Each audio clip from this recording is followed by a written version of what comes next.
so people can understand, or get it underneath your mask or something.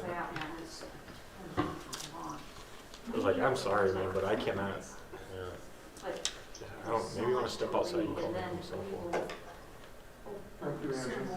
Good night. Swearing in tonight was the official. She's not leaving, is she? But that one goes really quick. But yeah, it's like long page. My tablet won't shut the volume all the way off. It's reverbing. Well, I just didn't know how much we needed for the discussion we got. That's why I left mine But then I'm just gonna log off. there. Still have the camera.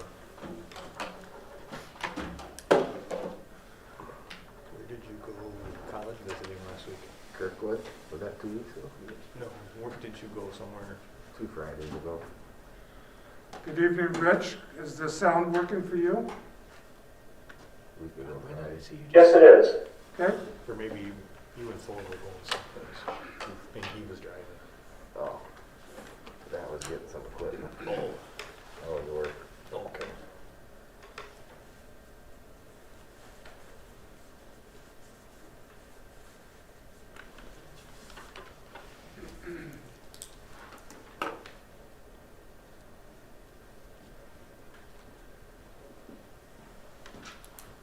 Let's see how cold you are.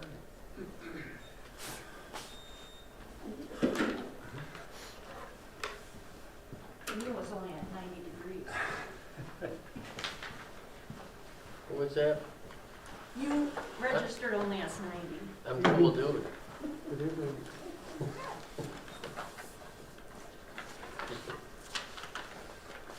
At least I got a phone, yeah.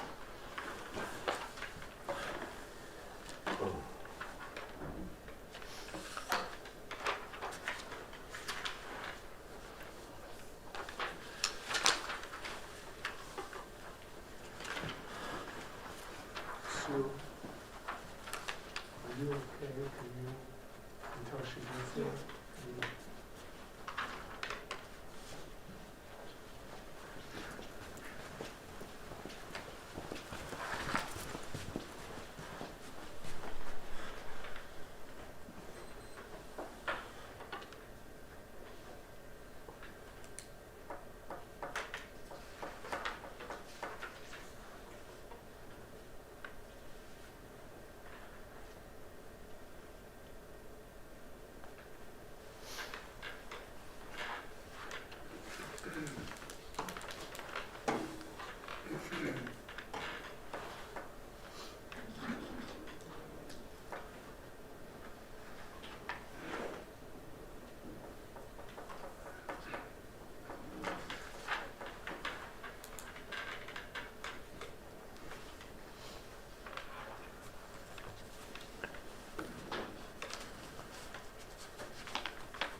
No, but I don't.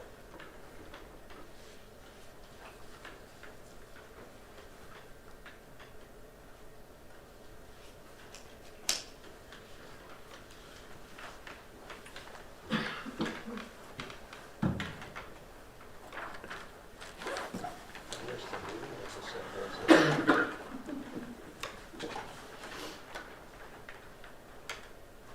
December should be applicable, except for the part which we did taxation at 6.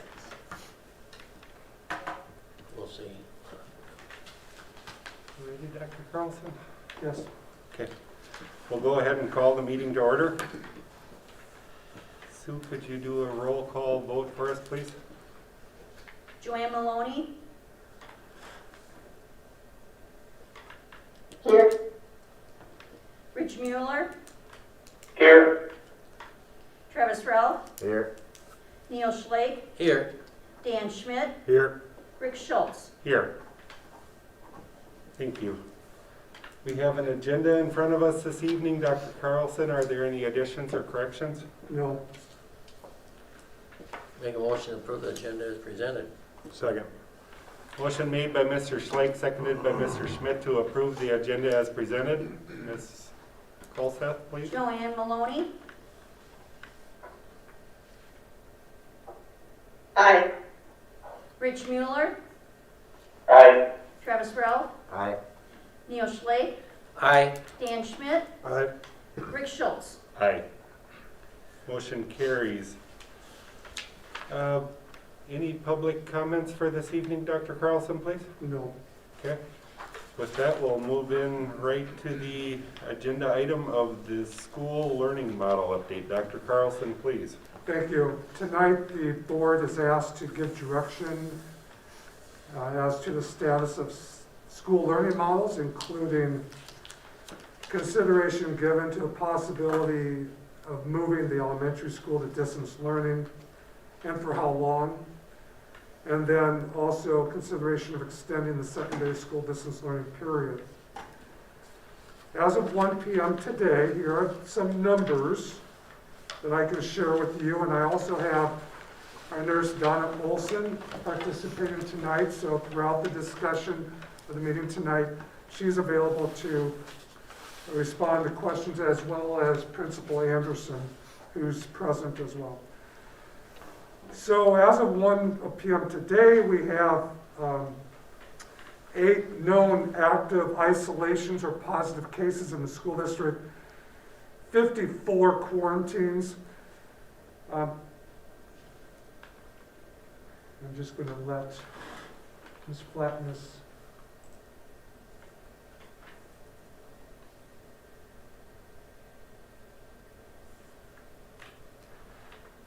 I'll just stop. Ms. Flatness, we want to make sure that the sound is working for you. The what? We want to make sure the sound is working for you. Yes, I can hear you. Sorry, I was one of those evening tonight. So Okay, I'm here. I'm ready to go. I have the agenda in front of me, ready to go. thank you. And then out of those 8 positives, 6 of those are in the secondary school and 2 are in the elementary school. Out of the quarantines, we have it broken down. About 9 are in the secondary school and 45 are in the elementary school. Other metrics that we continue to follow is what was published last week on Thursday, which would be the 14-day count for the period of October 25th through November 7th, with Freeborn being a little over 84, Steele about 90, and Waseca at about 58. What is being projected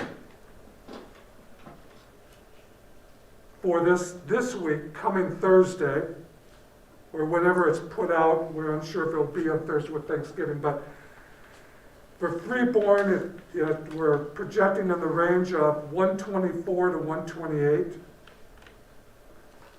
With Steele, plus 145. And Waseca, a plus 105. Looking out, this data is even harder right now. This would be looking out to the publication on December 3rd, which would be the period of time between November 8th and November 21. The best I could do is for Freeborn, probably 145 plus, and for Steele, 100 plus. And I was unable to get a projection from the county health in Waseca for that date. Our positivity rates, as we posted last week on Friday, from the data from Thursday, November 19th, in our 3 counties, they all continue to increase. All of them are 5.2% or higher. And the zip code data did jump from 14 from the week prior to 56. And that was from last week, Thursday. Earlier today, I received communication from our regional support team that we've been working with closely in the last several weeks. They make some comments as to why, but in the end, through our many conversations, they are supporting and recommending for consideration given to transition to distance learning actually through the new year, including 2 weeks after the return from that break. So I know the board is so appreciative of your willingness to continue to look at this. I know the board just met a week ago and gave direction at that time. Just asking to have another discussion and consideration as you consider moving tonight. The main item would be moving the elementary school to distance learning and also extending the distance learning period for the secondary school. I feel we do need to be aware of the guidance being given to schools from both the Department of Health and Department of Ed to be cautious not only about moving to distance learning, but part of the discussion tonight might be, or it could be at a later date, of bringing students back. And there is caution being given to how schools bring back students to a hybrid or in-person setting. School districts are being advised to bring a school building back to hybrid slowly, including considering by small groups. So as you give consideration to tonight of possibly moving elementary to a distance learning model, we need to be thinking forward too, at what time would we bring them back and then how to do that. And that might be for a separate discussion. So moving the elementary from hybrid learning to distance learning. We've put together several motion possibilities for your consideration. And we primarily have been working closely with Mr. Anderson, and also as we have worked with some of the elementary staff as well. One of the possible motions for your consideration would be to move the elementary school to distance learning, actually effective December 1, which would be next week, Tuesday. In this scenario, this week would continue as planned. Tomorrow is a hybrid day, and Wednesday now is our first change where we'll have the planning in the afternoon. Those 2 days would go on as planned. Monday, November 30th, though, would be a transition day for staff to prepare. So it would be a non-instructional day for the elementary students only. The elementary school distance learning would extend in this motion through Friday, December 11th, with a tentative return to hybrid learning on Monday, December 14th. Several of the next motions all talk about starting out moving the elementary school to distance learning, but the difference is as far as how long would the distance learning period last. For example, the second motion would be to actually look at the rest of the month, and then also, as the regional support team is recommending, to include the 2 weeks following. So that extends actually out through Friday, January 15th.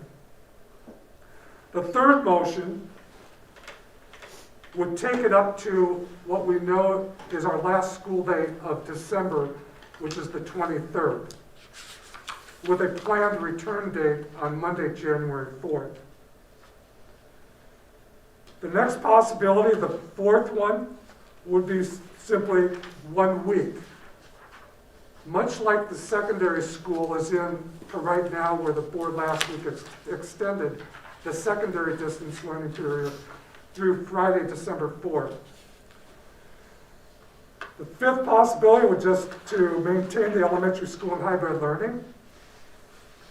And so those are the options, and there are, there's reasons, rationale for several of them of why you might want to consider that. But I do feel that it is important for the board tonight to give consideration based on not so much what is changing. Right now, we think that we are, with the 2 positive cases, we do have more quarantines at the elementary school than we would like to see. But we've been maintaining so far through last week and today as far as instruction. But with what is continually happening around, outside the walls, around our communities, I think that it would be wise for the discussion to include what actions by the district might be helpful to what has happened within our communities and beyond, including our healthcare system. We'd be happy, Mr. Anderson and I, and Ms. Olson would be happy to clarify anything or respond to questions, perhaps to a particular motion or recommendation, and what might be some advantages or disadvantages.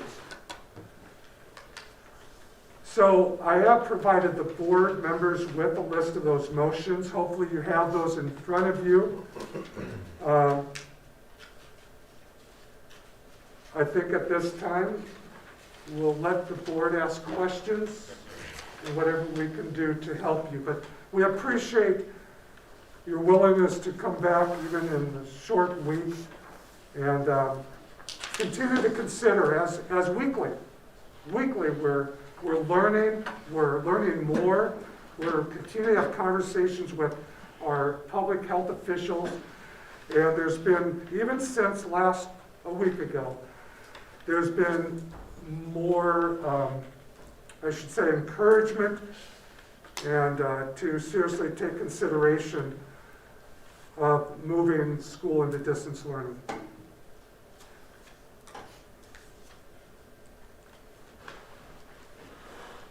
Ms. Flatness is having technical difficulties here, so I'm just in contact with her to make sure she's getting the same information the rest of us are, but I think I'm good, but thank you. okay, yes, Something that, I think I'm good. I don't think I missed too much. great. I know we're talking about the cases, but we did get an email prior to tonight to give us a heads up on those issues of what's going on in the counties around us. So I think I'm good. Good. So, Okay, we want to make sure everyone's sharing the same information that we all have here tonight, but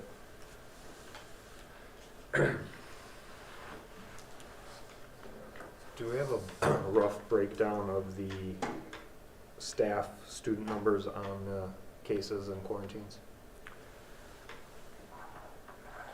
Yeah, we typically have not separated in the building the numbers that we have shared between the staff and students. okay. I can share with you that it does impact both, as far as the positives and the quarantines, for both students and staff. But with those, Mr. Anderson, it sounds like 34 is a pretty big number for your building. Are you okay staffing? I mean, that's kind of what it's been getting to be with schools and hospitals now, is staffing, it seems like. But how are you in that respect? I would say that, each day we're juggling people around or pulling individuals from one assignment to another assignment. And, I've been able to be in the classroom. Today was in the kitchen. That's most every day right now where we're doing that.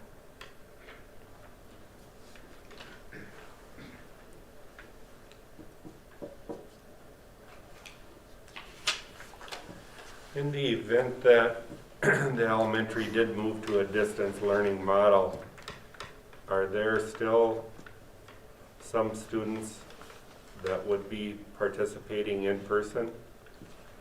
Or how would that? We've looked at probably a large majority of our special education students we would be looking to bring in for either a half day or a full day to work with case managers. paraprofessionals. I believe that's part of the governor's. Yeah, the Orders. state guidance Okay. allows, the governor's order, the executive order allows for students with special needs to, as well as the district can provide. It's Okay. not, districts are not required to, but as best as you can and as you feel as safe as you can provide that. Not to include kindergarten or any of the younger grades? Not at this time, Right. no. Right. I know the reason I ask is early on we talked Yes, about that in yeah. a, Yes, so it would be strictly to a special ed scenario or special needs. And with with the staffing challenges in the elementary now, here I'm talking and stuff, I struggle. I just feel these elementary kids conform better in the classroom structure as far as wearing their masks and stuff than they do, no offense parents or daycare providers, but I think they're gonna follow protocol much better on this hybrid learning model than what we could end up seeing if they go to more the daycare and stuff and have a bigger mess coming when we do try to come back. I guess I think kind of running status quo, we've done pretty remarkable with the low case counts on that to see them get out of the regiment as far as knowing their protocol on wearing their mask and stuff, I think that's my, I think they've done really remarkable, and I commend the school district for getting them to conform, but I think you guys, as a school district, they sometimes have more power than parents or daycare providers. I can speak to that exact statement there, Neil, of I had the ability to stop for a short time last week, and I do applaud the staff and the students. A very concerned effort to wear the mask, and the kids are doing great in that portion of it. It's worth noting, and again, that starts with the staff enforcing it and the expectations that are exhibited there, and again, when I say staff, I mean from administration to the teacher in the classroom to the janitor going by. It's a group effort to bus drivers, that lunch. This is truly a group effort to do the best we can, and I was impressed with that effort. And for that's sure. where I'm just, to change that until we have and not that I want a bigger problem, but if it does get to be, I mean, we've been forecasting the numbers all along, and I think we've been doing remarkable, and I don't want to go against the health department, all these people either, but I just think instead of going away from that and trying to have to get them to reconform like the first day of school when numbers maybe aren't as low as they were when we started in August, that's, Christmas break might be a bad enough time, but I would just love it if we could do this, stay where we're at until Christmas, providing, and I think the biggest issue is a bad outbreak or staffing issues, I think is going to be the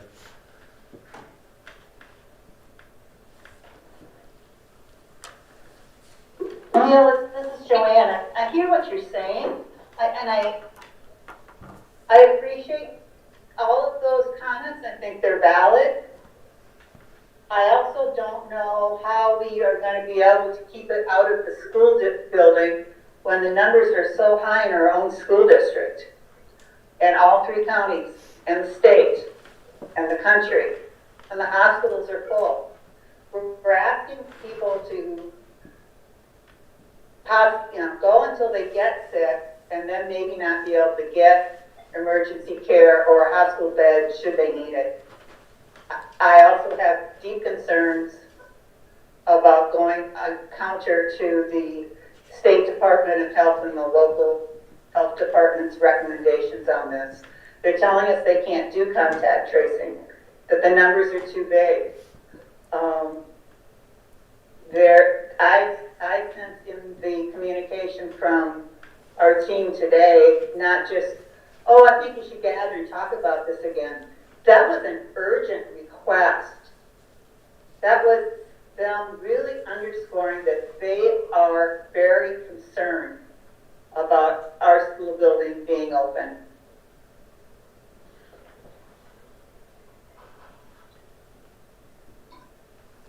Joanne and Neil, you both have good points and understand where you both are coming from, and we're always looking at the Department of Ed, but has anyone looked at what the CDC may recommend?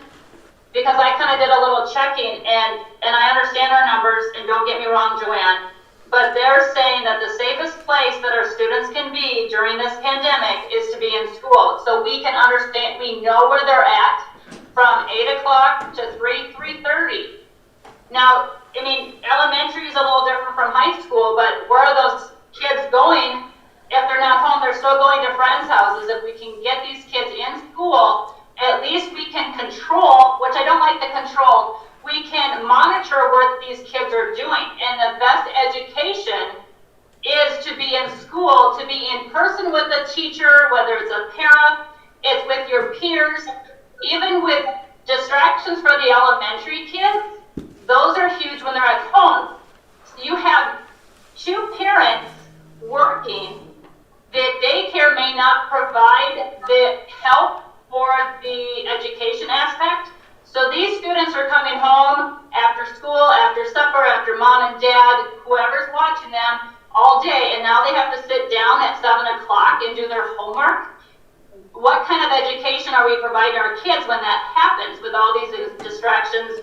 And mom and dad have to work, daycare has too many to help with one, and it's not on anyone else, and it's not on our teachers, it's not on our staff, but how is this learning going to affect our children in the long run?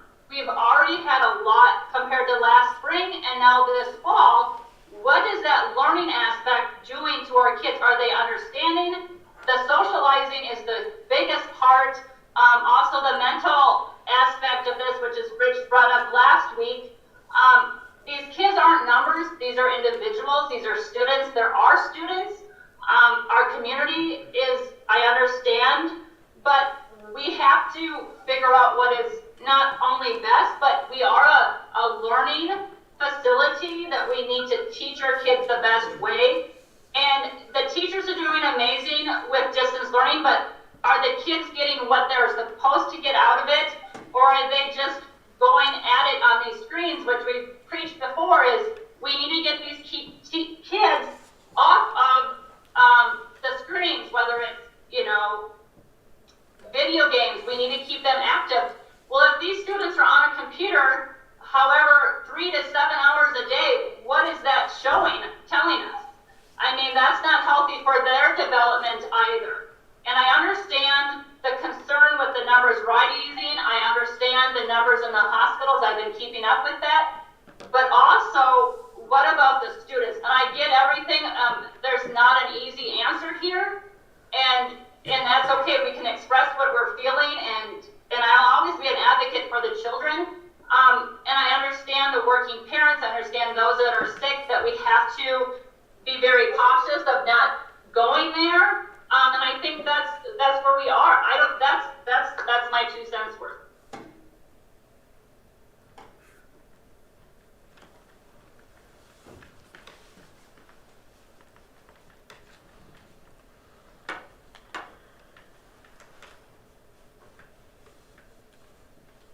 The one thing I think that I will comment about Joanne making a point of, again, I hope people had a chance to review this, but the email from, I'm going to call them the county health department today. I'm getting overwhelmed with initials and people that are involved, but that did concern me today when there was a fair amount of direction provided. Up until this point, through this entire time, I felt there was some of this, so pay attention to what's going on in your building and try and adjust. And I'll, for one, publicly state that I've adjusted my decision-making through this entire process too, and I still struggled with what information do we use to make the best decisions here. And again, people are using, I applaud the board here on rehearsing and trying to make the right decision, but I feel there was a pretty direct statement from the CDC. Am I Our regional support team. our regional support Which team is that made up of county and state sure health officials, yeah. that said pay attention. I don't know if this helps any or not, but Dr. Carlson, the one thing I didn't catch, other schools in the area, we've valued that information a little bit through the process. Are we out on an island doing our own thing here, or are we conforming with other districts in the area? Yeah, it continues to be mixed. Even today, I think decisions with some school districts are changing to include K-12. And I know just from conversations today that some of that might be changing even as early for school district tomorrow, but I just can't share that Okay. right now. And it's not all because of what's happening within the school, it's what's happening within the communities. And this is difficult, this is tough, because we're trying to balance what we all believe. I don't think I'm not sure I found one single person yet that disagrees with the fact that how we think most of our kids learn best is when they're physically in person in the classroom with their teacher and in the school with their friends and so on. But that's just balancing it right now with what is happening within our communities and in our families and our homes and in our health systems and all of that. That just seems like in the last even week, or at least 2 weeks and 3 weeks, has significantly changed. So I was just going to, Ms. Olson, I know you're on, if we have good reason to believe that just our families within our school district, and it kind of shows up in the quarantine number to a large degree. So we probably have how many families that, we have a pretty good idea at a minimum, there's at least one positive within the household. Oh, there are over, can you hear me? Yes. Yes, There are over 20-some families that have either a mom, a dad, 1, 2, 3. There are families where the entire family of 5 and 6 kids are all positive. This is so overwhelming sometimes, the number of cases that I'm seeing. I must have put a dozen students and staff in quarantine just today because of symptoms, and they need to go and test, and it's scary to me where this is going to end.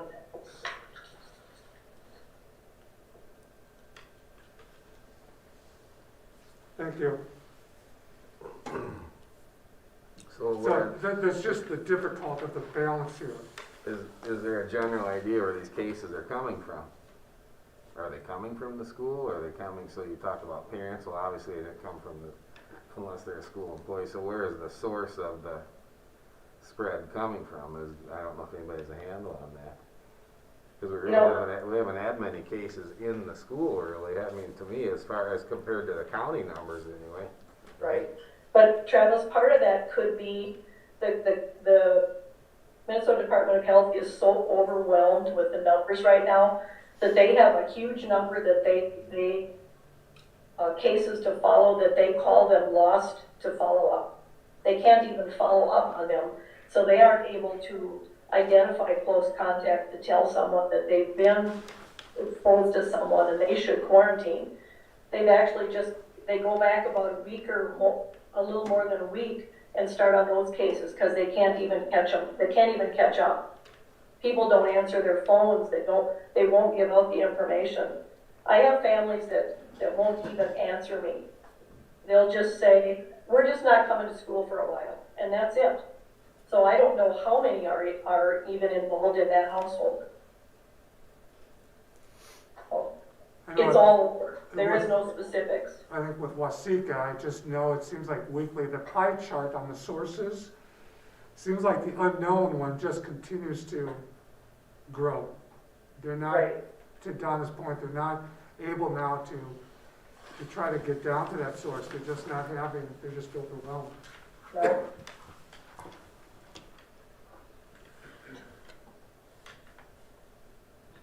So looking at this motion let's just look at motion number 1 here, for instance. So that's, if I'm looking at that right, so that's taking the elementary kids out of school for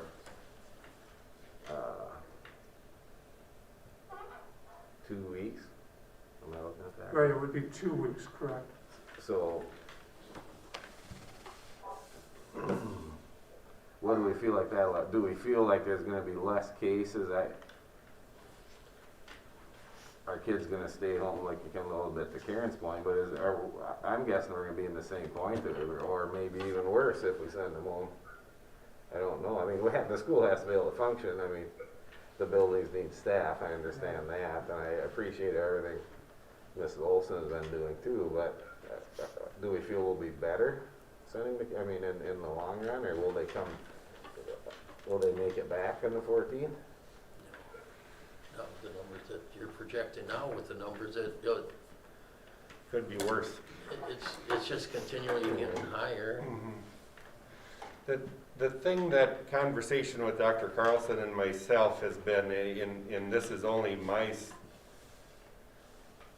my opinion here on this, but I've encouraged staying relatively current in not trying to get too far out to predict the future, from a standpoint of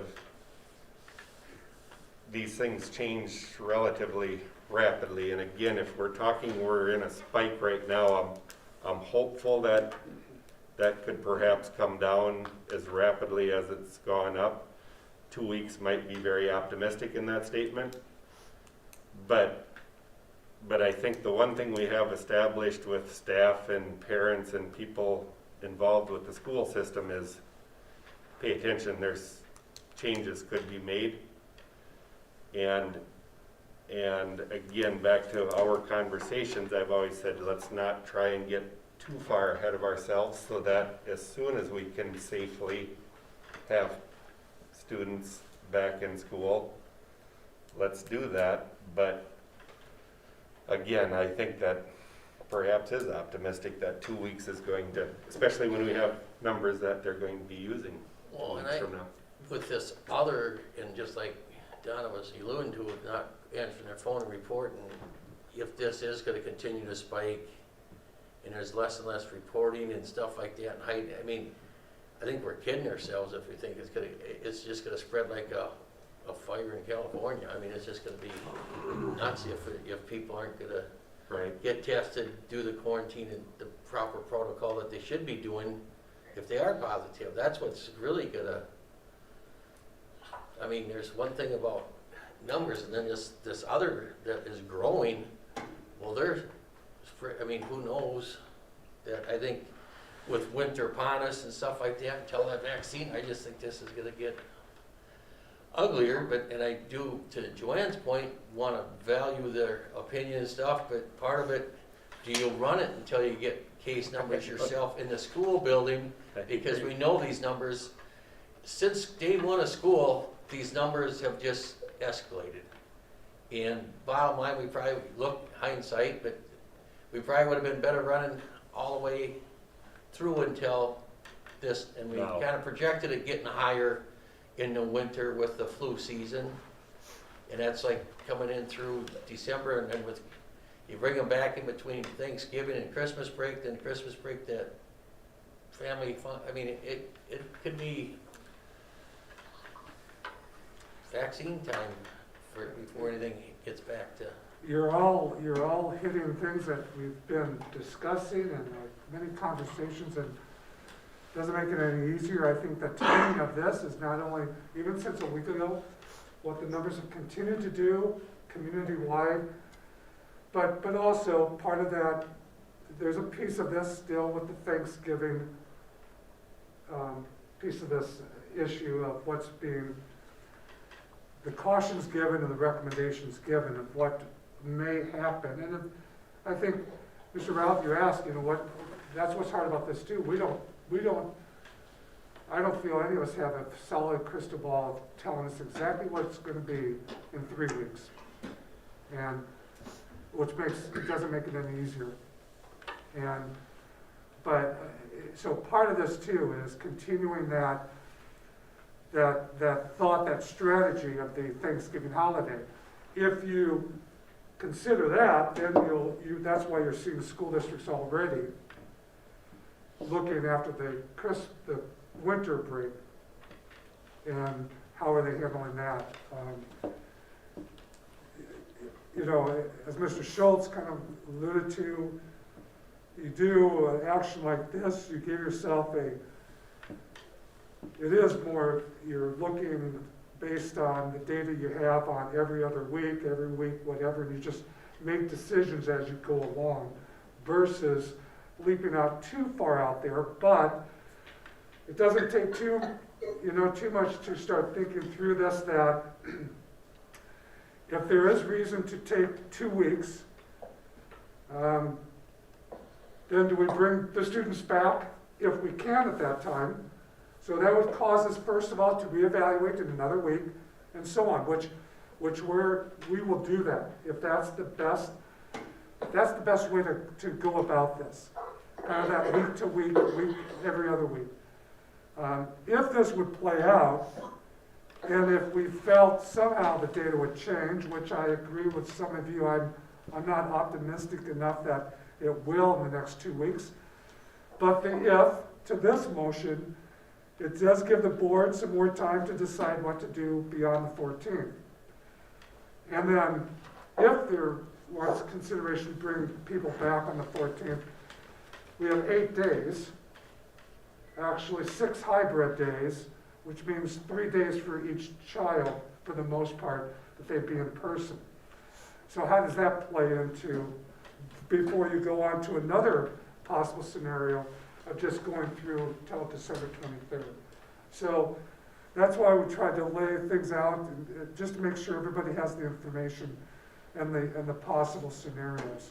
But it's not an easy, it hasn't been easy conversations for any of us to have with staff and with our regional support team. It's just not none of us want to be in this situation.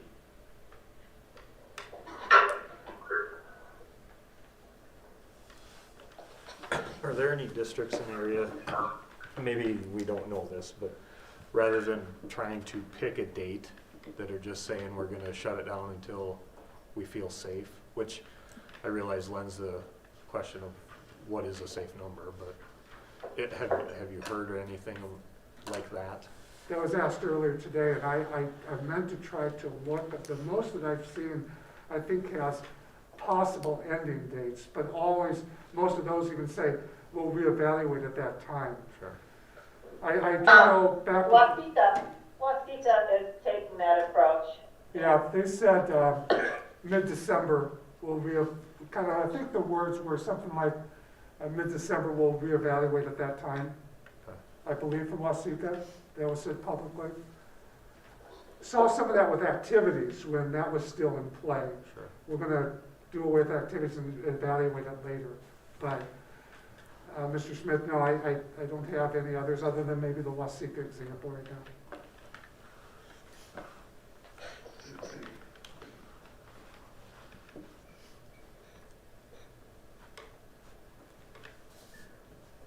This is Rich. I guess I'm kind of with Neil on this one a little bit. I'd like to keep kids in school as long as possible. I know we've had staff in talking about this in the past where they believe that kids learn better in school than they are at the distance learning. I think any way we could keep kids in the building, I think, in my opinion, would probably be the best.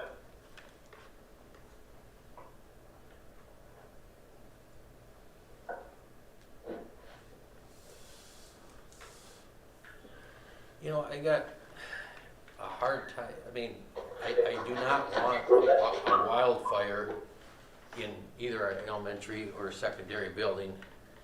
And yet from get-go, we've been playing the numbers and forecasting ahead.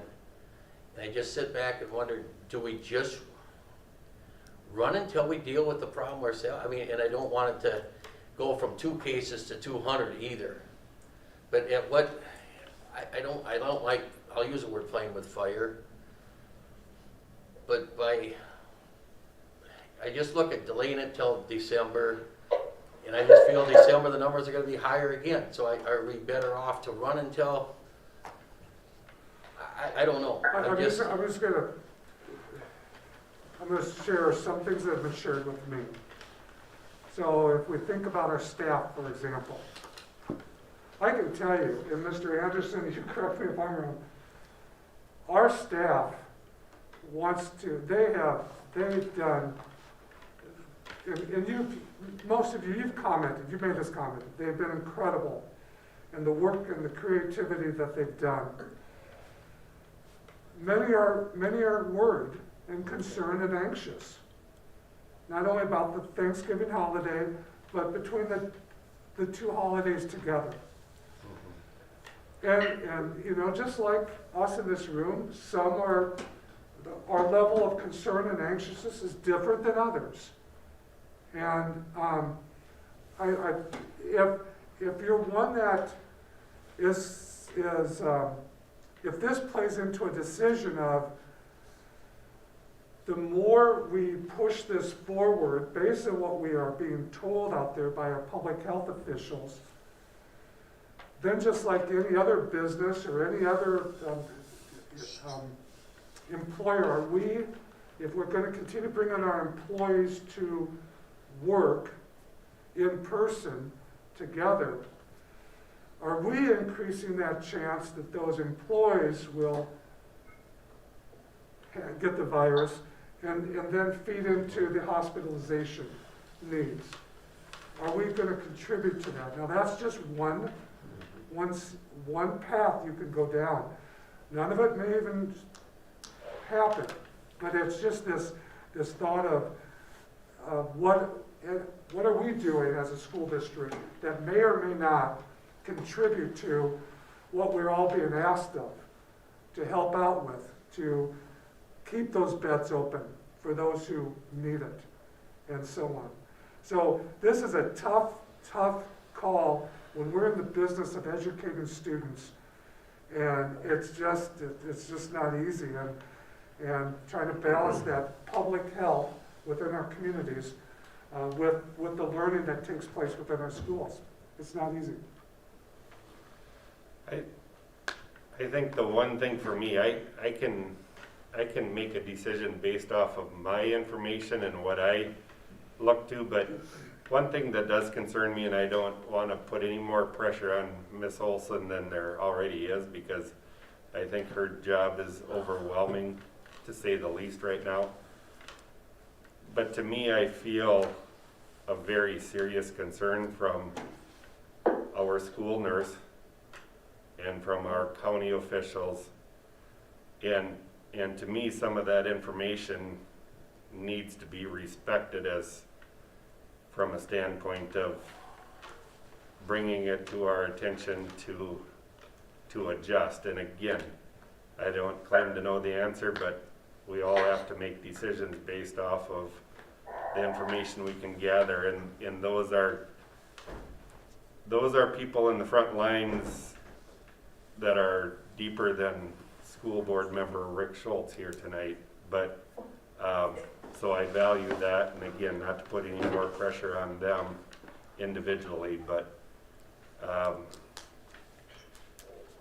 it's here and it's serious, and I don't know that we're going to be avoiding it, but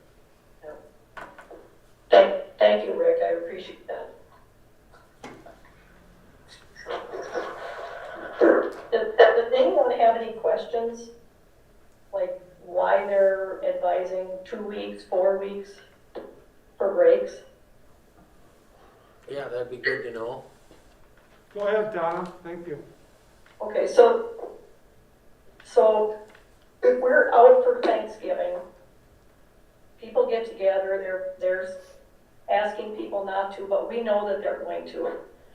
By the time they come back to school, before we go on Christmas break, we'll have more outbreaks showing up.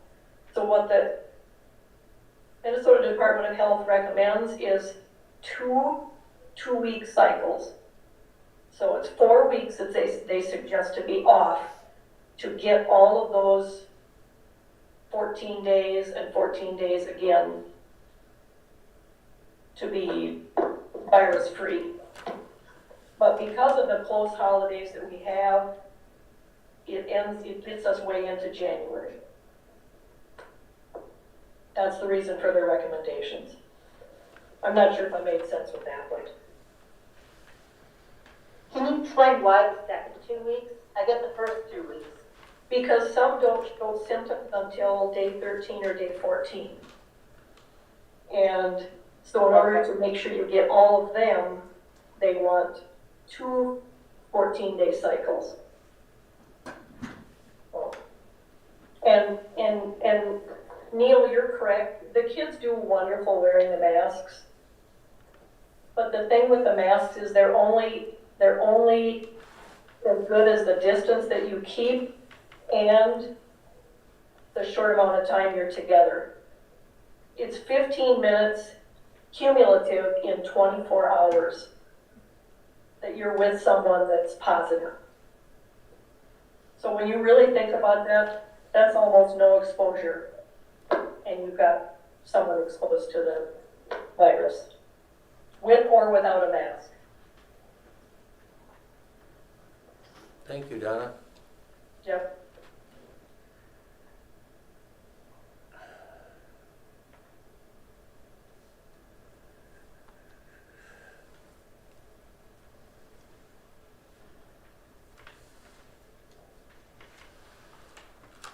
If someone had asked about school districts, and again, not having the names in front of us, some of you know, there are school districts that publicly said, we're going to take this next week after Thanksgiving. Some are taking 2 weeks, some are taking around the area through the December.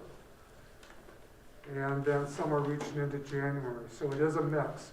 There are some that are like we've been doing, trying to keep at least our elementary in hybrid, unless staffing challenges present themselves or so on. So I just feel this is headed to where more schools will be looking at even their elementary, and but not sure. And that doesn't. We've been doing our own thing too. We haven't been following just because other school districts are doing something.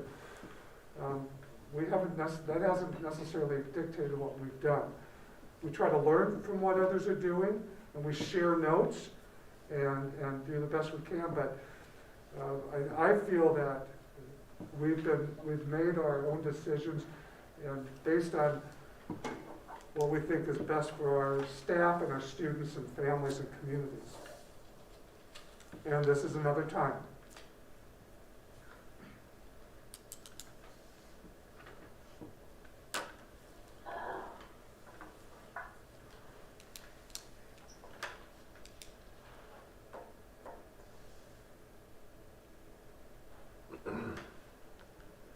I think everybody knows pretty closely that my opinion has been on this most of this time. The one thing I have noticed lately, because I'm a little bit of a realist too, is I talk to a lot of different people throughout the course of the day, and I'm really starting to get the vibe that, kind of to what Donna said, people are getting it or think they might have it or maybe kind of know they have it, but they're just not reporting it and probably not following any rules, probably spreading it. So for that, I'm a little disappointed because I'm hearing more and more of that all day long.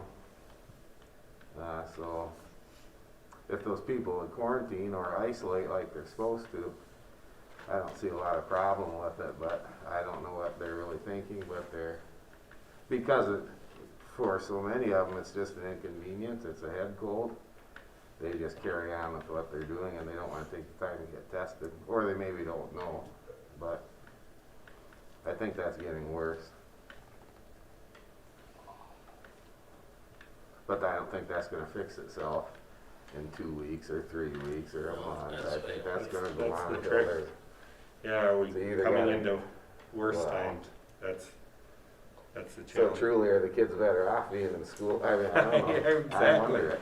I- At least the I think elementary. we could stay here till 2 in the morning and weigh this thing back and forth on how it, what I'm starting to ask myself, back to the education process that we're obligated to do for the public school system. How are we best educating our children through this time? And again, we all know the classroom's the best. Rich made that point. That's a given. But under the circumstances, are we better to say, here's the plan.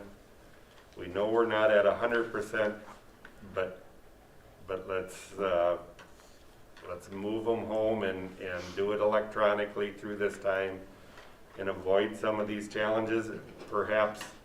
And again, I stand corrected on that because I was one of those at the beginning. I started with, let's stick to the county numbers that came out every Thursday. And then when those numbers went against our favor to keep them in school, then I moved to, let's go by what's going on in our school. And we did that, and the secondary moved to a position where we thought we needed to change there, and we did, and I applaud everyone involved with that. Elementary, again, does justify that the specific numbers in the building itself are light yet. But again, not to put more pressure on Ms. Olson, but those are some pretty big figures that she's sharing with us of quarantines and people calling in with issues, and it's chaotic there, even though positive cases remain low. But I don't claim to know the answer here, but sometimes doing nothing is not the right answer either, to just avoid it. So I don't know. Like I said, we can go around the circle here and see where it lands, but I do applaud the board for what a great open discussion, that we're respecting each other's views, and whatever decision is made tonight here, we'll move forward and support as a district and a board, and our administration and staff has been respectful through all of that decision-making process. But I don't know that we're going to hammer it out in another hour of discussion either. It's a challenge. And that's, back to your point, Mr. Schultz, of the education and doing things right and stuff. And yet, I can't get through my head on I mean, whether it's the school lunch program, to the protocol of the state. I'm looking selfishly at these little guys. Is the school, besides education, is the best, safest place for them versus getting in, and yet maybe we're overstepping our bounds as an education department on that too. But I just feel very strongly that we're just kidding ourselves if we don't think these numbers are going to be higher come December 14th. That I would just love to try to run till Christmas break with the hybrid. Right. And yet I don't want to put undue stress, more stress on the school system with having a wildfire going through our elementary, because we tried to stretch, whether it's staff or students. But I just think we could just, well, I just, back to your following numbers, I mean, it's it's gonna be a wildfire, and just like Travis, some people aren't getting tested or doing what they're supposed to do. It is gonna get to be, I guess, Mr. Schultz, you went through exactly what the guidance has been for school districts though. Mhm. So to start the school year, to decide that initial plan is those 14-day Right. counting. Once the school year started, then the emphasis was to look at first what's happening within your school.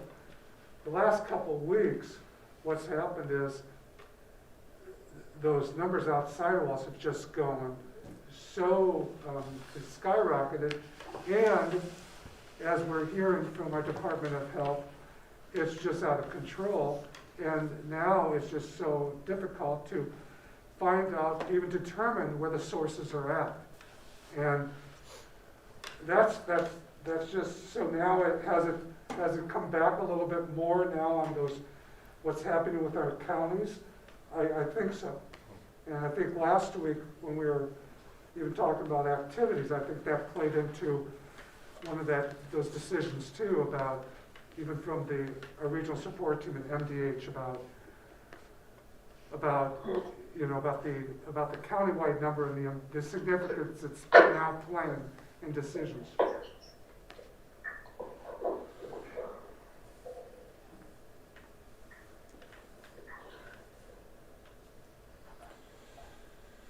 You know, none of us, it was said, none of us have a crystal ball.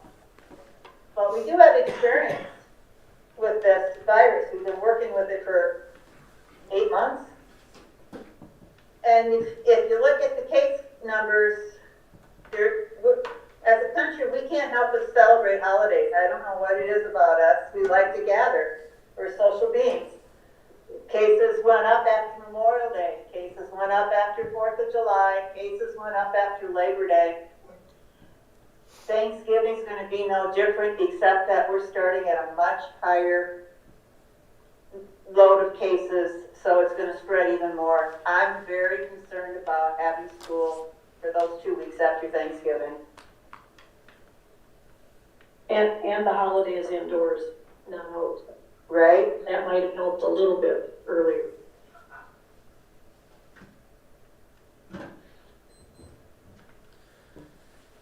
yeah, I totally agree. There hasn't been one point brought up here this evening that I disagree with. That's the beauty of, and I think that's one thing we can all agree on. That would be a 7-0 vote. Does everyone have a valid point here this evening?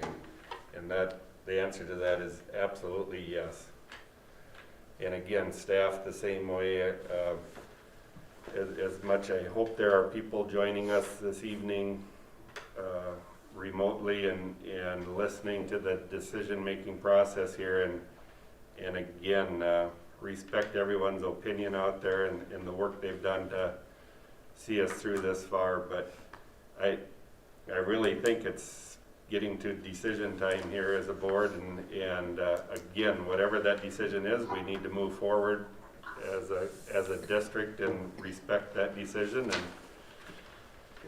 and keep your Monday nights open and free, because things are changing and there is a need. I think, again, back to Dr. Carlson and I visiting, we'd love to be talking about other subjects and spending this kind of time on, but fact of the matter is this is the subject, and we can't avoid it, and we are charged to make decisions based off from it, so that's what we need to do. So again, I think they've done a nice job of giving us options of what we can do here as a board, but I think it's probably time to do the best that we can and see what we're willing to support here.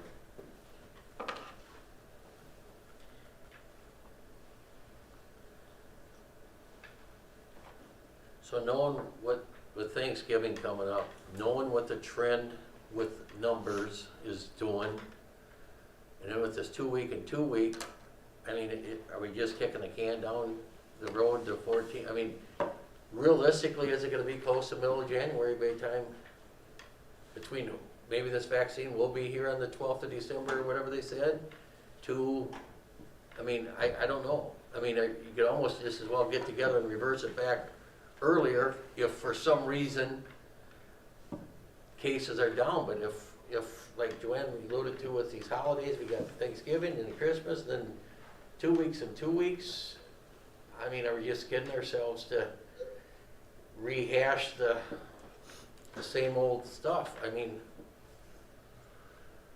and yeah, we all want kids in school, and yet I don't know Right. for the safety of, In the consistency of learning too. I mean, is there a value in bringing them back for a week ahead of Christmas to in person too? Is for 2 days each group. right? Exactly. If there's anything else we can clarify, I'm listening, and I don't even know if there would be a consideration for the one option for the 2 weeks at this time. I would say if you would be considering possibly a 2-week distance learning after Thanksgiving, I'm going to forecast here, we will be back talking more about what to do at some point. And so, but that's a little bit how, the decisions have been made, which has turned out okay. I'm just gonna forecast that we will be back because we don't think the numbers are going to Go down change that fast. enough in the favor of bringing students back. But if that would be more the comfort tonight, knowing that the board will need to likely reconvene, I mean, that's an action that can be taken.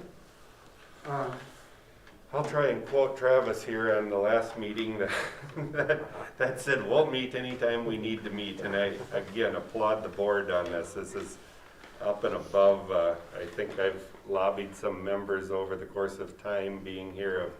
This is 1 hour a month. I think some people might smile at that again for the time the board has been asked to revisit these subjects. But again, I think it's a serious subject that, and you guys and gals have been very willing to come together on that subject. But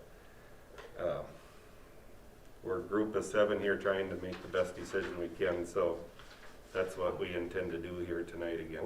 One thing I don't really like is I feel like I'm kind of flying blind because we get some numbers thrown at us, but it really doesn't mean, two isolations and 30-some quarantines doesn't mean a lot to me if it's just a number, because we are dealing with 400 people, right? Or Right. well, I don't know how many are in Ellendale. But were they all bringing that in anyway, and they got sent home for another reason because they're quarantined? I feel like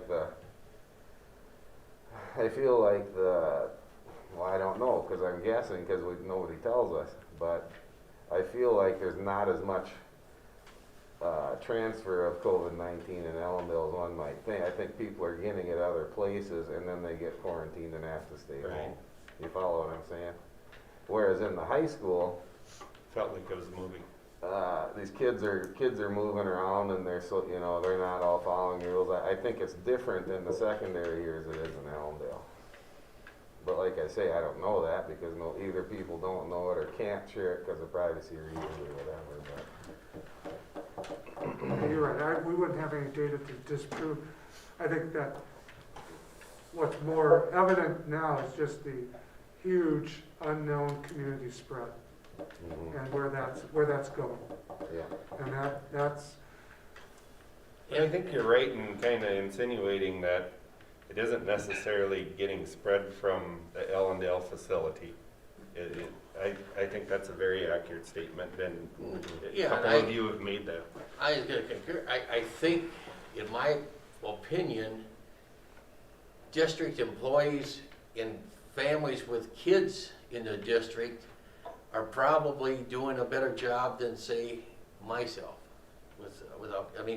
Because everybody's fighting to whether it's activities, keeping in their kids in school, they're doing their damnedest, and yet that's like you say, back to how do you play with, like, we follow these numbers and we've always been ahead of these numbers versus our own in-school cases.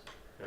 You know, and it just, we've been more restrictive, even though we weren't following the state guidelines, and that's just, I don't wanna have a wildfire, but Right. if it's been working, why do you wanna go away from it Right. either?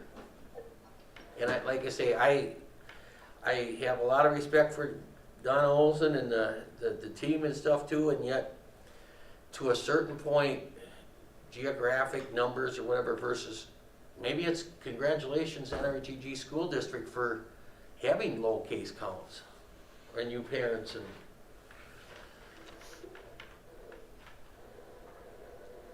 But sometimes following what another school is, it's kind of like too big. I don't care if it's other school issues, just because so-and-so does a new football field doesn't mean we're gonna do a new I mean, Absolutely.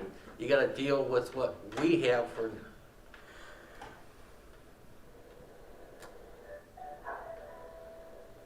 And I know myself. Well, I talked to some teachers, and especially the lower elementary, they want us to continue going. They want those kids in front of them. They want to teach them. They know how crucial these beginning years are for our youngest learners. It's very important for those younger kids to get that learning in, whether it's the social, and those academics. I mean, there's a new math system out there that's more hands-on than any other math that they've had. And I understand the numbers and everything, but if the teachers are willing to be there and the staff, I know it's a gray area. There's no right or wrong, and we have our all of our opinions. But when teachers say, I'm up for it, I mean, what do we do? I understand the numbers. I understand the Department of Health. I see the CDC. Well, who do we go? I mean, do we trust our own employees who are in that building day in and day out, teaching these kids, expressing how important cleanliness is, always wearing their masks, staying 6 feet apart when they line up in line, and all that. I've been in the school too. I've subbed in there. It's not easy, and those kids have done a tremendous job of listening to the staff on a day in, day out basis. Those kids want to be there as much as the staff want those kids to be there.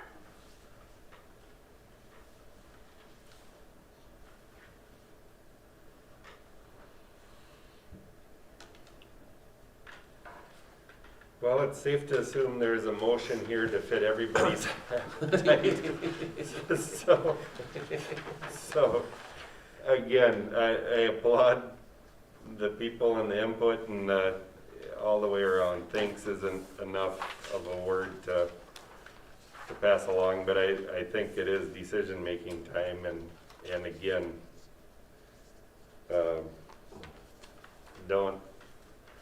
don't feel that it's disrespected, and whichever way this ends up heading, we will go unified together with the direction, and I applaud, like I said, administration for that.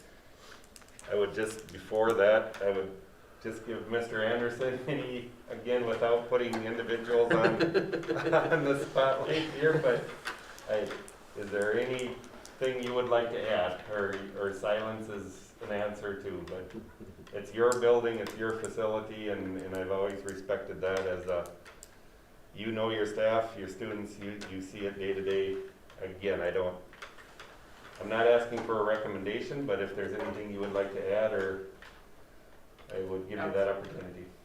Absolutely, we want them with us. I will say the last week, there's been a significant heightened anxiety amongst the staff even at the primary, but also at the upper elementary. And that's probably the biggest change within the last week that I've noticed. And I've had individuals visit with me about that. We, as a staff on Friday, had the opportunity to talk about that as well. So.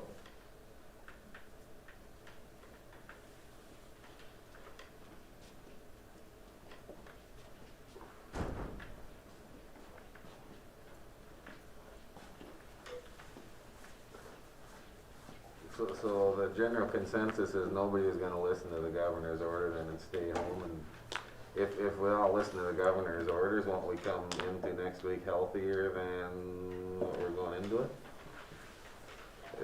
Is it safe to assume people will listen or not? If we all listen to the governor's orders for the next 4 weeks, Trav, then we'd be healthier, but it's not gonna happen over the weekend. You know that. Joanne, you're such a pessimist.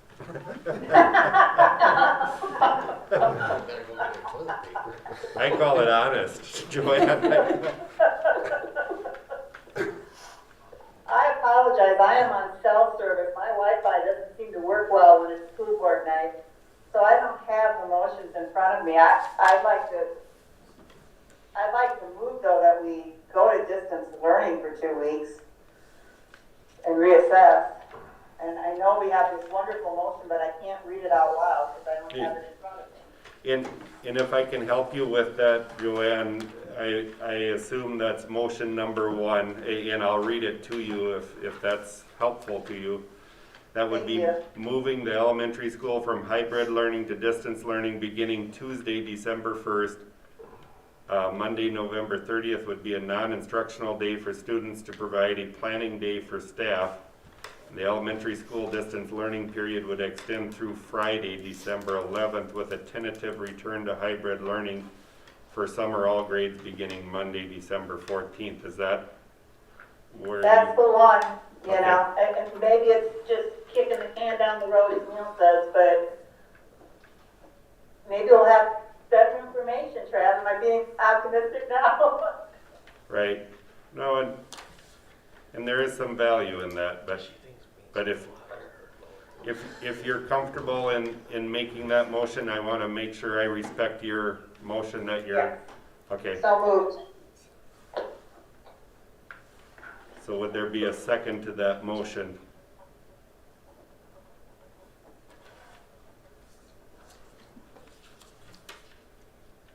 Nope.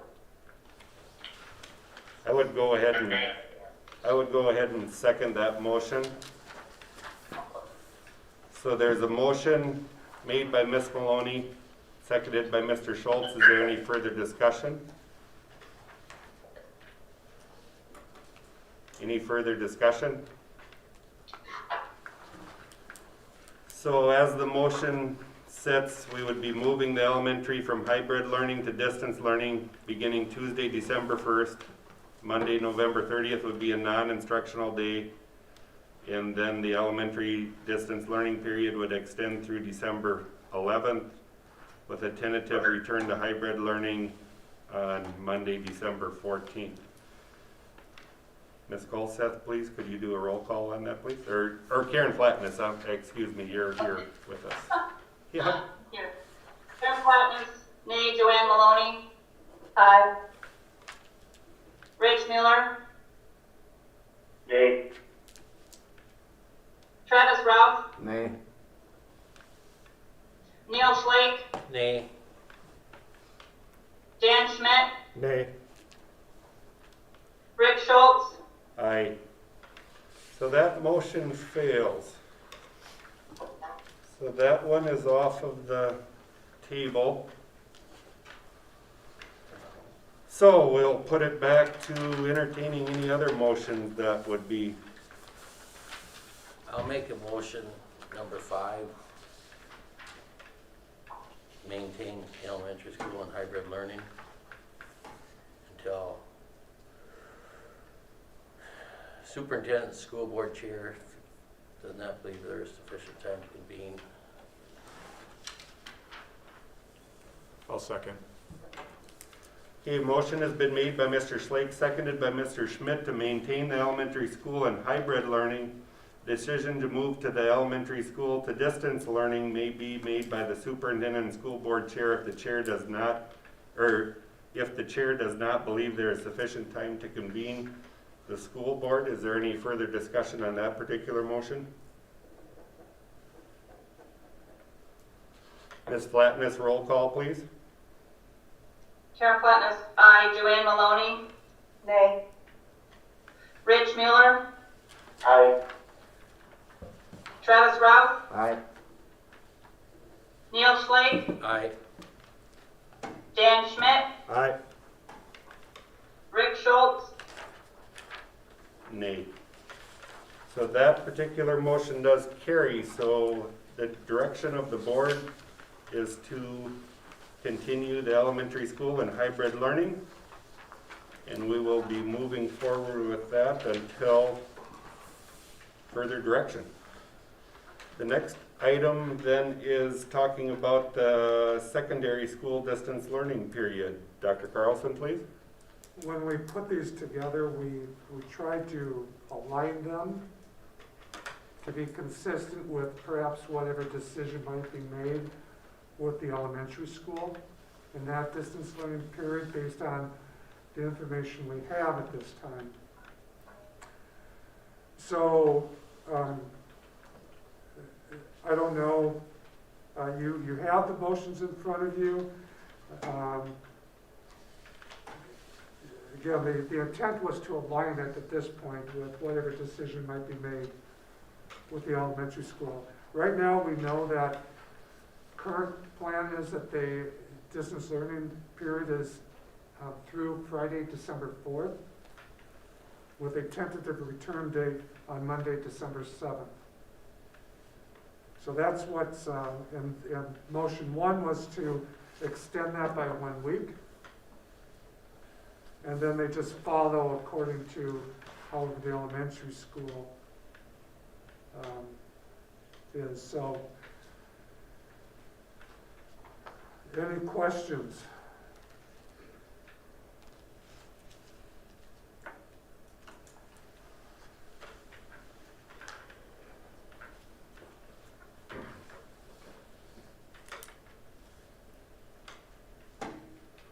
Perhaps I would just note that since that would be coming up rather soon, just so you know, I think I mentioned this earlier in the presentation that they're thinking maybe it would be at a later time, a later discussion, but it'll come up quicker perhaps now that there's caution of how to bring students back.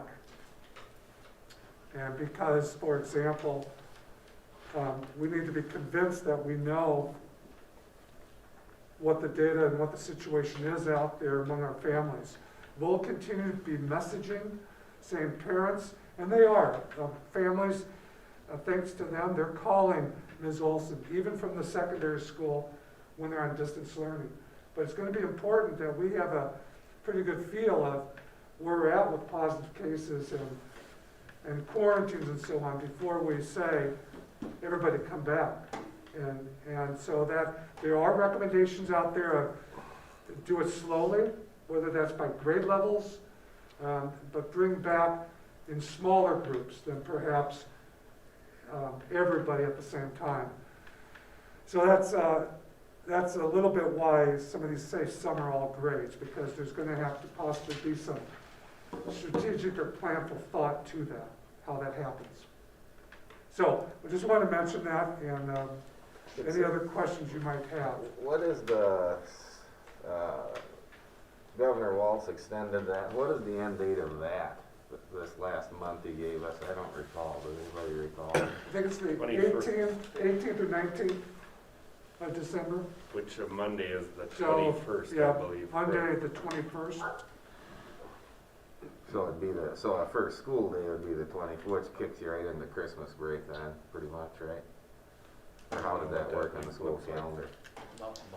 That week of the 21st? Yeah, it's a I think three-day week. Is that what the question is? Yeah, Yeah, what does just- that week of the 21st look like? Is Monday and Tuesday for the elementary school would now be hybrid days. Our Wednesday is the distance learning for all students, where in the morning, now we start that this week, where it's instruction in the morning up until like noon, and then the afternoon is for planning. So Monday, Tuesday, Wednesday, in answer to your question, actually, Travis, would Yeah, be so the that- instructional The days. 23rd would be the last day. Okay, Yep. that's what it was gonna, okay.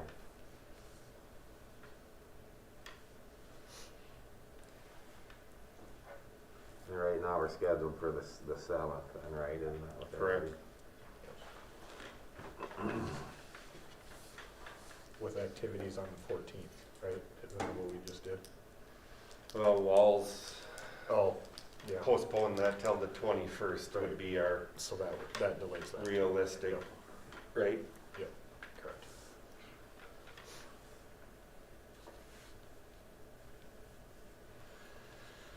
What's your feeling on adjustment to the secondary? I mean, are we,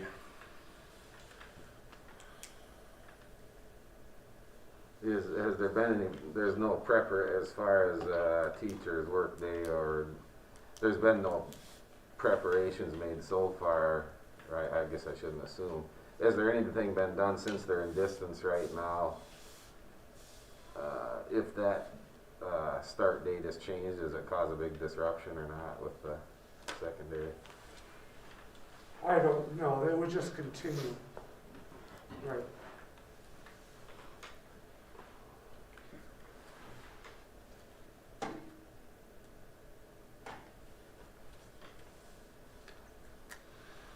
I do struggle with the thought of How is the, Go ahead, Karen. how is the high school getting graded now? Because in the spring it was pass or fail, and now the fall when we started off it was grades. Now with more distance learning, and how is that going to change? What is it? I'm just trying to figure it out. You know, if you're looking at the seniors, you have a few seniors that, you know, the end of the semester, they've got all their credits, and, you know, if you want to keep them, try and get as much in person for them.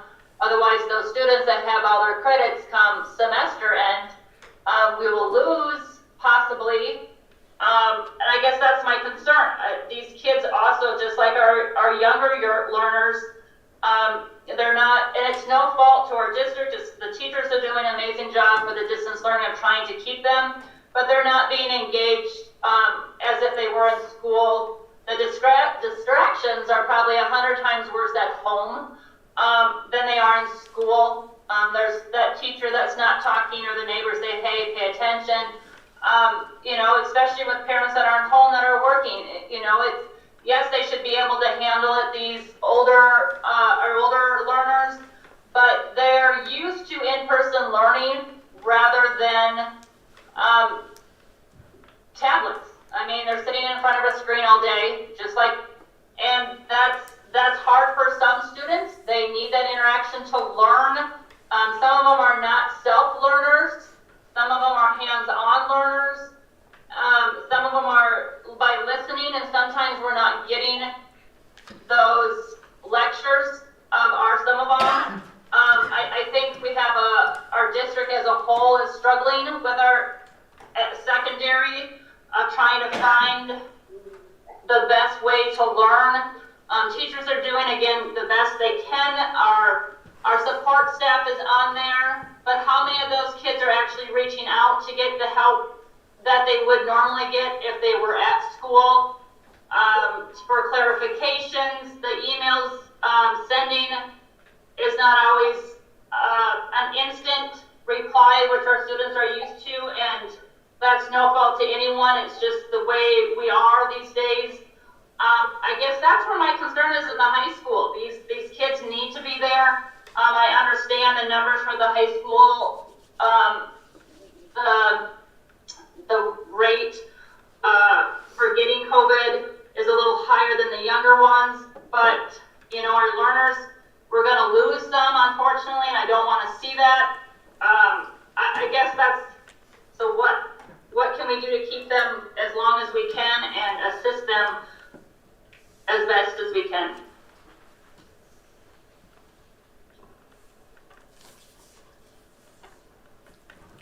I struggle with bringing the secondary back in the peak of the numbers.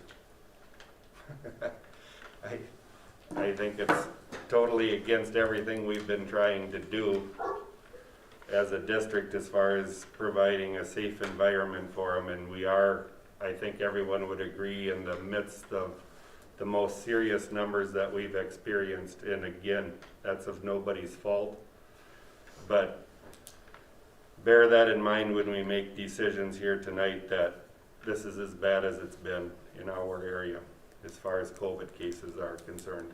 So make decisions based off of that also. Education is a priority, but so is safety.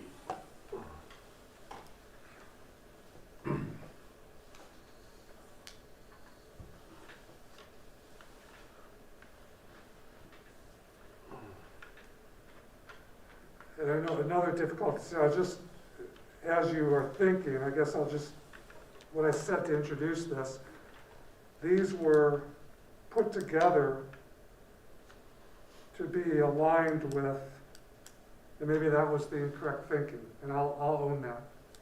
Just kind of thinking it in line with whatever decision. I don't think you need to take any blame on that, Dr. Carlson. I think we've been running both facilities in totally different avenues, so I think we're comfortable as a board making decisions based off of individual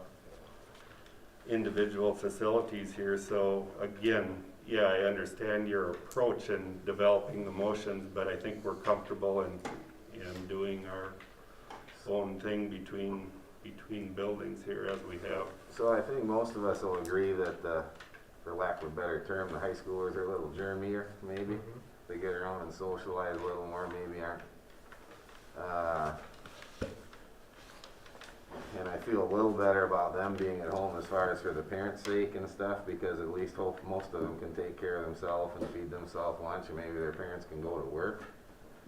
But I don't know what.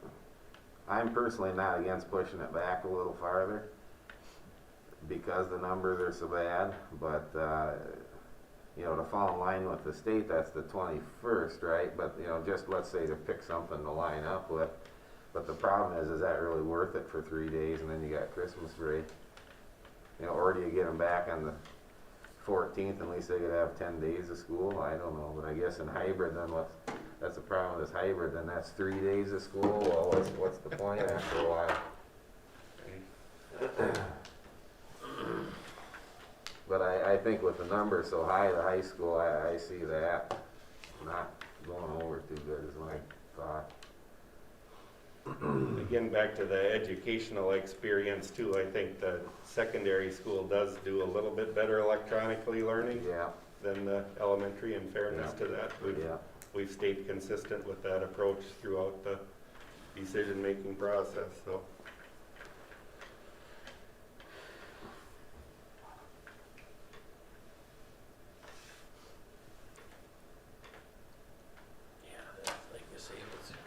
That just really screws with the schedule because you got to ready for a motion. Yeah, like I said, Al, I don't want to cut anybody's discussion, but I think there will be the same points here as far as what we can talk about, the pros and cons of every subject here.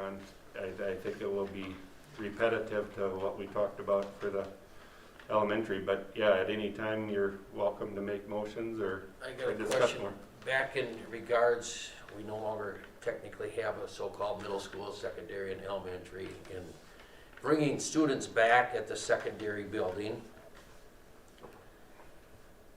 Is that something you look at bringing, perhaps for numbers-wise, junior high back more before the senior high? Is that something that we gotta be more looking at of how we're gonna transition, or just the challenge of it all is how food service, busing, paras. See, a lot of their classes are intermixed too. Right. I got a 9th grade son and a 12th grade son in the same class. Yeah. Yeah. Some other people might be able to tackle that. I hate to jump in on that, but Neither one of them are doing that great. We know we protect have the name, more Mr. work. Ross. We know we have more work to better understand and work with our regional support team and health officials on how to best do that. They are working on that. And so we would try to learn what we can from them on their recommendations on how schools will come back to some kind of level of in-person, hybrid, and so on.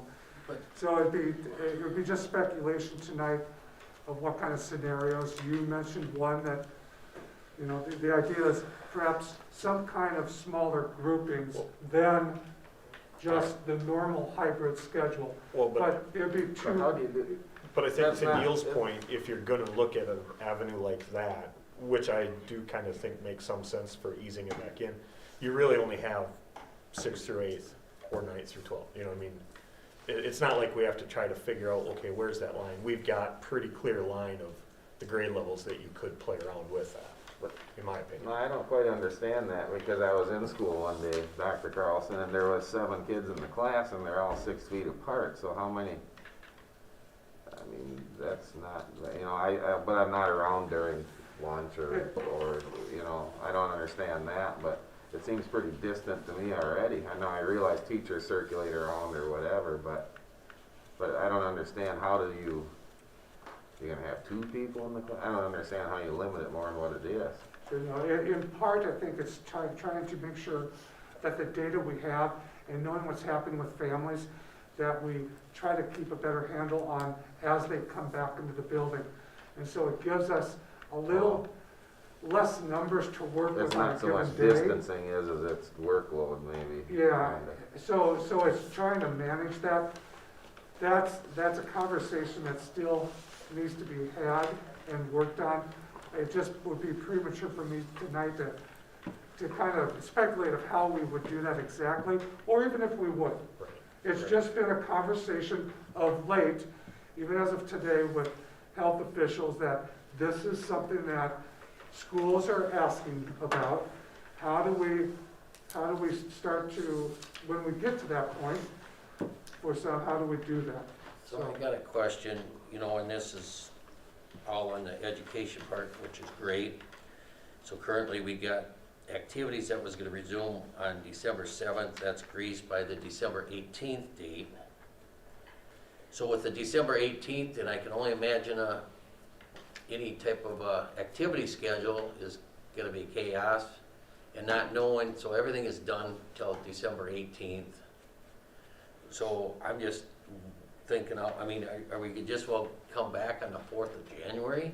I mean, by the time you have 18th with Christmas, so this governor's got till the 18th on activities. We want to get through Christmas for both activities and for the school. And then they're gonna have to have some practice before then. I gotta play a first game on the 19th of December if that holds true, if Governor Wolf doesn't. Well, when you use that 18th, I want to clarify a little bit, and again, this can be a decision of the district, but I struggle with activities starting on a Saturday at our district. Yeah, right. If we're, I didn't know what date the 18th. right, so that 18th is through a Friday, so in my mind, we're talking about a potential practice date of December 21st, And then Monday. Christmas week. And it's which is Christmas week. So again, yeah, we're going down the same road as far as Well, I mean, the I just think- realistic value of,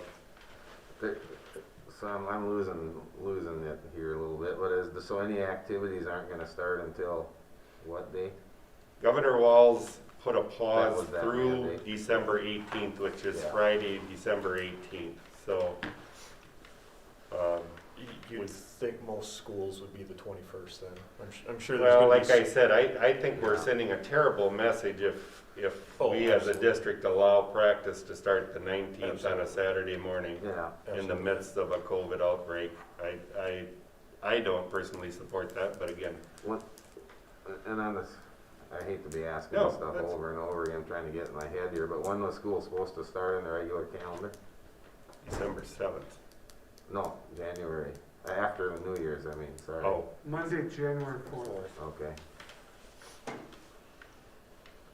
The way things are going, somebody's gonna get mad at me because I have different opinions on high school and elementary, but I think we might as well kick her back to the 4th, because what good's it gonna do? That's what my, right. I'll make the motion. on Well, number 3. can I just add one comment to that too? I want it stated publicly that I don't see activities happening when school isn't in session. And again, I don't know if that changes anything, but again, I think back to our tone of education first, activities second here. I bear that in mind, and again, that will be my approach and my stance. 7-member board, getting tired of hearing that tonight, I'm sure, but But bear that in mind then, that I think that activities will follow suit in the lineup of those, Well, how's that make any difference, Rick? Because you got Christmas and New Year's, there's gonna be no events then. I don't see it making well, a big difference. no, and that's perfectly fine. I just want to be clear, there are some coaches out there that have practiced through the holidays, and again, if they're going by the governor's orders, and again, that might change by that time too, but bear that in mind. I believe the communication that we put out is that, and I apologize, I didn't invite Mr. Stork tonight, I didn't envision the activity coming up, but I think the communication immediately went out that would be determined at a later date. Okay, yeah. Fair enough. And I don't mean as that, far as the start date, when we put it out that next day, or that same evening, I think, we said, you know, as of that Saturday or midnight Friday night, and then a specific start date will be communicated and determined at a later date. fair enough. Something was mentioned during the elementary discussion about the possibility of being able to have the SPED students in the building if we were in a distance learning. Is that something that's viable in the high school or the middle school and high school? We've been working on that. Okay.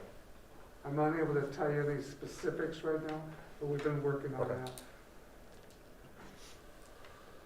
Mr. Slake, I interrupted your motion, I apologize. I'll make the motion number 3 to extend the secondary school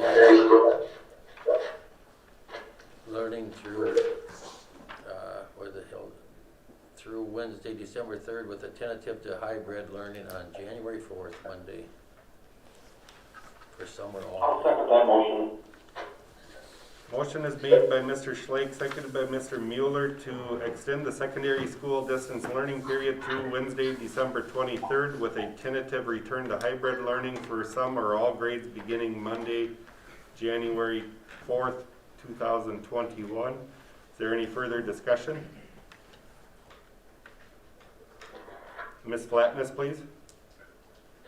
Karen Plattner, aye. Joanne Maloney, Aye. Rich Mueller, Aye. Travis Rao, Aye. Neil Slate, Aye. Dan Schmidt, Aye. Rick Schultz. Aye. Motion carries. We will extend distance learning through through December 23rd. Returning in person, hopefully, on January 4th, 2021. I believe that concludes the business of this evening. Dr. Carlson, was there anything else you'd want to add? No. This time I would entertain a motion to adjourn. So moved. So moved. We have Mr. Schmidt with that. I apologize. Is there a second? I'll second that then. All right, thank you, Rich. Motion made by Mr. Schmidt, seconded by Mr. Mueller to be adjourned. Ms. Flatness, please. Karen Plattner, aye. Joanne Maloney, Aye. Rich Mueller, Aye. Travis Rao, Aye. Neil Slate, Aye. Dan Schmidt, Aye. Rick Schultz. Aye. We are adjourned. Thank you, everyone. Good discussion. Have a good night. And good luck. Good night. Good night. 3 signatures. Perfect.